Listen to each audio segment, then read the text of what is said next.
कभी कभी एक छोटी सी चिंगारी सिर्फ विरोध की शुरुआत नहीं करती, बल्कि व्यवस्था से जुड़े बड़े सवाल खड़े कर देती है।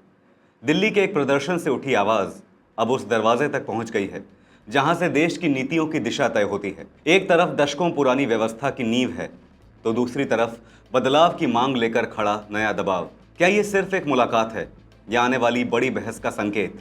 क्या है पूरा मामला, जानेंगे इस रिपोर्ट में। नमस्कार, आप देख रहे हैं आपका अपना न्यूज चैनल सत्य सर्वोच्च न्यूज और मैं हूं सोम।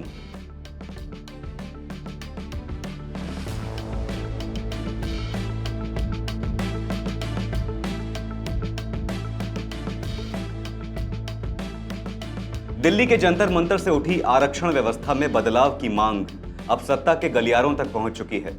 मामला है रिजर्वेशन हटाओ आंदोलन का। गुरुवार को केंद्रीय मंत्री जेपी नड्डा ने इस आंदोलन से जुड़े प्रतिनिधियों से मुलाकात की। बैठक में आरएचए यानी रिजर्वेशन हटाओ आंदोलन के प्रतिनिधि हर्ष दुबे, रण बहादुर सिंह चौहान और मृत्युंजय पाठक शामिल रहे। जेपी नड्डा ने इस बैठक को सौहार्दपूर्ण बताया। उन्होंने सोशल मीडिया प्लेटफॉर्म एक्स पर कहा कि 21 अगस्त को जंतर मंतर पर हुए आंदोलन के बाद पूर्व निर्धारित कार्यक्रम के तहत प्रतिनिधिमंडल से चर्चा हुई। साथ ही उन्होंने संकेत दिया कि इस मुद्दे पर जल्द ही दोबारा मुलाकात होगी। हालांकि बैठक में किन मुद्दों पर क्या बात हुई, इसका विस्तृत ब्यौरा उन्होंने सार्वजनिक नहीं किया है। लेकिन इस मुलाकात का राजनीतिक और सामाजिक महत्व इसलिए बढ़ जाता है क्योंकि इसके पीछे एक बड़ा सवाल है। क्या देश की आरक्षण व्यवस्था के आधार को लेकर कोई नया विमर्श शुरू हो रहा है? रिजर्वेशन हटाओ आंदोलन के कार्यकर्ता मौजूदा जाति आधारित आरक्षण व्यवस्था में व्यापक बदलाव की मांग कर रहे हैं। उनका कहना है कि शिक्षा और सरकारी नौकरियों में आरक्षण का आधार जाति के बजाय आर्थिक स्थिति होना चाहिए। आंदोलनकारियों की मांग है कि सार्वजनिक शिक्षण संस्थानों और सरकारी नौकरियों में कोटा तय करते समय आर्थिक स्थिति, दिव्यांगता और पारिवारिक परिस्थितियों जैसे कारकों को भी आधार बनाया जाए। यानी आंदोलन की मूल दलील ये है कि आरक्षण का लाभ तय करने में व्यक्ति की वर्तमान सामाजिक और आर्थिक स्थिति को अधिक महत्व दिया जाए।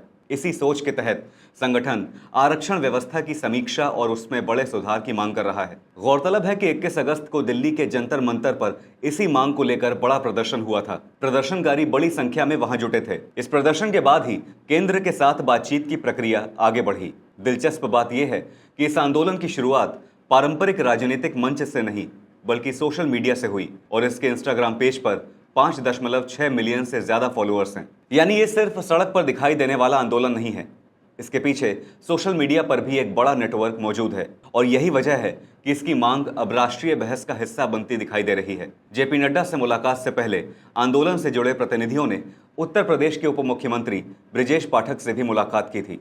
लखनऊ में हुई इस बैठक के बाद ब्रिजेश पाठक ने उनकी मांगों को बीजेपी के केंद्रीय नेतृत्व के सामने रखने का भरोसा दिया था। इसके कुछ ही दिनों बाद दिल्ली में जेपी नड्डा के साथ बातचीत हुई।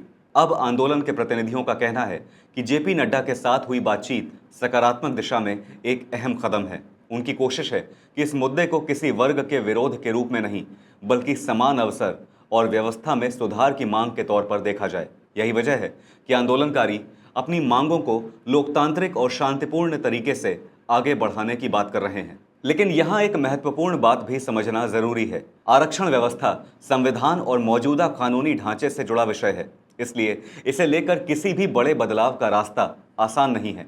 मौजूदा संवैधानिक आरक्षण को खत्म करने के सवाल पर सरकार की ओर से पहले भी प्रतिबद्धता जताई गई है। ऐसे में जेपी नड्डा और आंदोलनकारियों की यह बैठक आरक्षण खत्म करने के तत्काल फैसले का संकेत नहीं है। फिलहाल इसका सबसे बड़ा संदेश यही है कि मांगों को सुना जा रहा है और बातचीत का रास्ता खुला है। आंदोलनकारियों ने एक परिवार एक आरक्षण जैसे विचार पर भी जोर दिया है। इसके अलावा वो यूजीसी के 2026 के जाति इक्विटी संबंधी निर्देशों को वापस लेने की मांग कर रहे हैं। यूजीसी के प्रस्तावित इक्विटी कमीशन को लेकर भी प्रतिनिधियों ने अपनी आपत्ति जताई है। वहीं इस मुद्दे पर सरकार पहले ही सुप्रीम कोर्ट में पुनर्विचार की बात कह चुकी है। दूसरी तरफ आर्थिक रूप से कमजोर सामान्य वर्ग के लिए उच्च शिक्षण संस्थानों में पहले से आरक्षण का प्रावधान मौजूद है। ऐसे में आगे की बहस इस बात पर भी होगी कि आर्थिक रूप से पिछड़े वर्गों के लिए और क्या कदम उठाए जा सकते हैं। फिलहाल अब नजर इस बात पर होगी कि अगली बैठक में आंदोलनकारियों की मांगों पर क्या ठोस चर्चा होती है और ये आंदोलन किस दिशा में आगे बढ़ता है। आपकी इस मामले पर क्या राय है, हमें जरूर बताइएगा। फिलहाल इस खबर पर इतना ही। देश और दुनिया की बड़ी और अहम खबरों के लिए बने रहिए सत्य सर्वोच्च के साथ। लाइक, कमेंट और शेयर करना ना भूलें। अपना ध्यान रखें और साथ ही सत्य सर्वोच्च की ओर से आपको रक्षाबंधन के पवित्र पर्व की हार्दिक शुभकामनाएं। धन्यवाद। जय हिंद।